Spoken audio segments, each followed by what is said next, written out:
Before the evening meal, Nargis went to Madajan's room.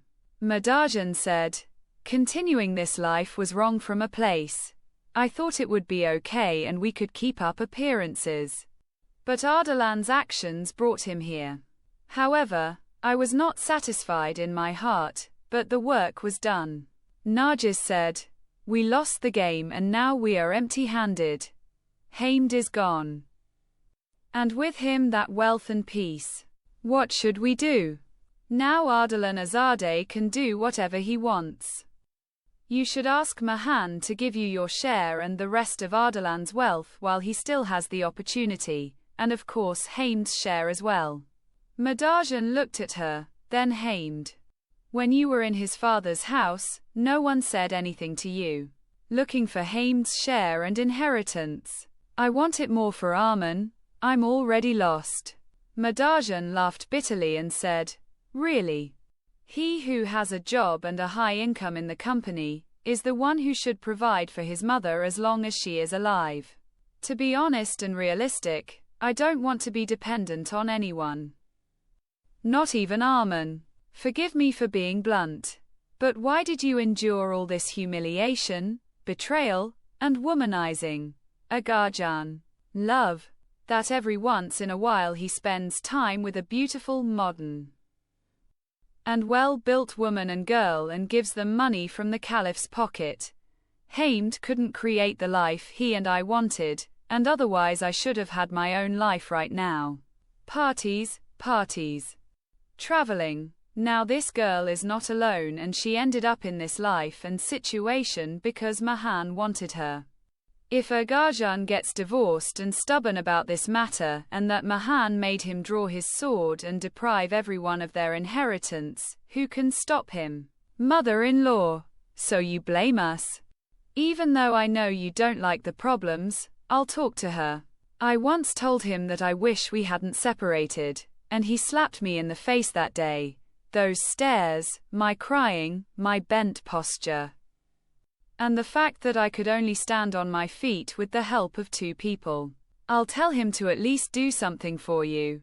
Nargis chuckled and said, "For everyone. I'm not the bad guy in this story. Mona is, Mahmud, Hadith, Mary, and Yusuf, and, okay, bride." The nightingale's voice announcing the arrival of the evening party interrupted their conversation. Both of them, because of the pride and arrogance that was inside them, put a smile on their lips and joined the others together. At the time of the evening party, Arman also appeared. The looks on Mahmud and Yusuf's faces and the fact that they wanted to say something caught my attention. They must have heard and understood the news of Mahan's dismissal. But which one of them should say it and play the role of the evil owl had made them nervous. Nargis said, "Mr. Mahmud, Mr. Yusuf, what happened? Did something happen? Do you seem anxious and hesitant?" Mahmud said, "No, Nargis Khanum. It's a work issue." Yusuf said, "Yes, of course I don't know if it's right to say it. He's in this situation." Nargis said, "Is it related to us? If we're going to find out when it's too late, it's better to say it now so that we don't end up doing it again." Yusuf said, "Agarjan has dismissed Mahan from the general management of the company and replaced him with someone else." Saying this, I coughed from the tea I had in my throat. The rest of their surprised looks turned to Mahan and then to me. Mona said, "Okay, what happened?" I said, tea jumped in my throat, "It's true. Mr. Yusuf, how did you and Mr. Mahmud know?" Yusuf said, "You didn't know. Something so important could happen and no one would know." I said, "They were already looking for a CEO, and Mr. Arman took over for a while. Then, when Mr. Arman was no longer around and was supposed to leave, I am not very involved in management matters. Mahan is self-sufficient and does not mix work and life. So this lack of knowledge is natural." I clearly saw the smile and the twinkle in Nargis and Arman's eyes, who were addressing me.